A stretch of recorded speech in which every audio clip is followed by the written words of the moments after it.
Okay, it's always a pleasure to talk to you about your films. This is a fascinating story. Did you get very engaged into who he was? Very, very engaged. I mean, he was a remarkable man and a sort of unsung hero. So it was not just fascinating for me, but also really important for me that this, was the best version of the story we could possibly tell.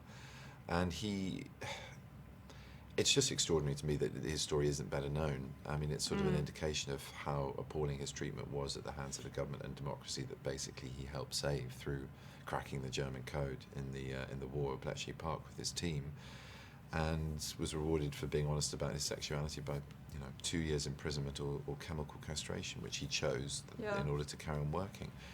And I thought, the tragedy of this man, but also just his humanity, how funny he was, how engaged he was with the world. He wasn't an isolated genius. And I think the kind of thawing that we see with him as a young man, with Joan, to be brought back into being a group player, is great. And that was definitely something that went on. But in my research, the mechanics, the sort of technicians, the people who he respected and worked with a lot, got on with him incredibly well and were very fond of him.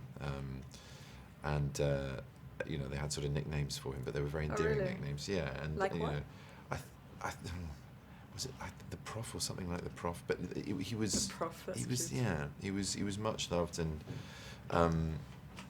good company, really valued. And I think all of his work, all of his science. The other real hook for me was that it wasn't devoid of anything. It wasn't devoid of anything human. Everything he knew, he experienced first. He whether it was a relationship that made him think about coding, whether it was what was going on in his body at the end of his life with the chemical castration with the estrogen injections, and thinking about the morphing of cells, morphogenesis, that area of science of biology he went into, to basically, being a man who lived a lot of his life through secrets and repression and wanted to understand what communication and truth was because of how buried his truths were. So it's extraordinarily tied up, his biography and his work, his life and his achievements. And that's fascinating for me. I'm not a pure maths PhD, so to be in there with the cold intellect of what he does is very hard, but the human beating heart of it is just that, and so well etched out in Graham's amazing. I mean, this is his first script. It's amazing. What was it? I'm very sorry to interrupt you. Was it the inspiration for the body language? Because you had his mannerism to the details. So was it creative? A little bit from hearsay, from how he held himself. Keeping his head down a lot, and from what I could see of him in his movements and pictures, and he was very athletic. He was often very animated, and he had a stammer and. Sometimes it would manifest itself in a very strong physical form. Other times it was just something getting lost here rather than anywhere else in his body. And but it was important for me to also make him a man that was part of his world and a runner, and celebrate that. He really was an amazing runner. I mean, by today's standards, he would have come, I think, 15th or something in the London Marathon this year. I mean, he was a properly brilliant, long distance runner. And part of the world that he understood or was trying to understand that didn't really deem to understand him. That's the real tragedy of his story, I guess.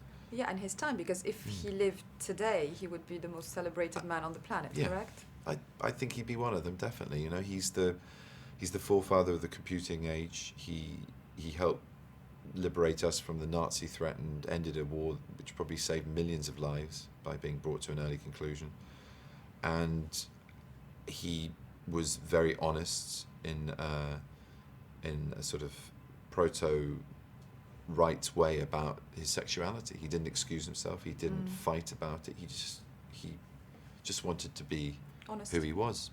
So he's sort of revolutionary on many, many fronts. A really unlikely, brilliant, quiet, and unconventional hero. Absolutely. You've played so many fascinating characters in the last few years, some of them more lovable than others.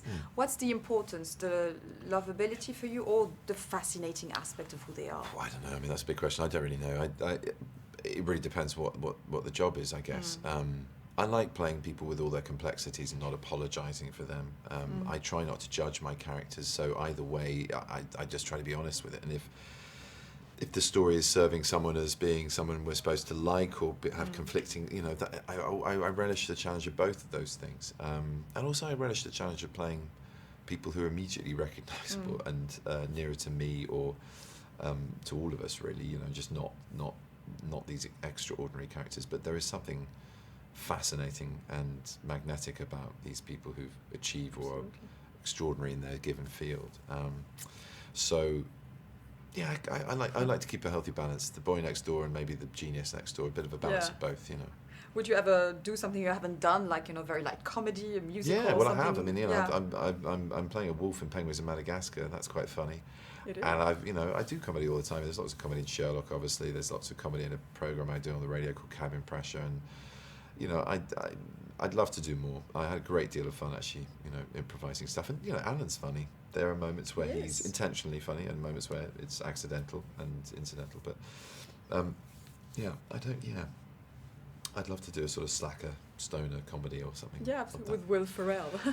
Yeah, why not? Or Will Ferrell, or Ben Stiller, or any number of those brilliant men and women. You know, I'd love to work with Kirsten Wiig and just any of the Saturday night crowd that are now doing films, and you know, they know that, we know that. So you know, the time will be right, I'm sure. I love to watch you in anything. Thank you so much. Anything Thank you you. choose.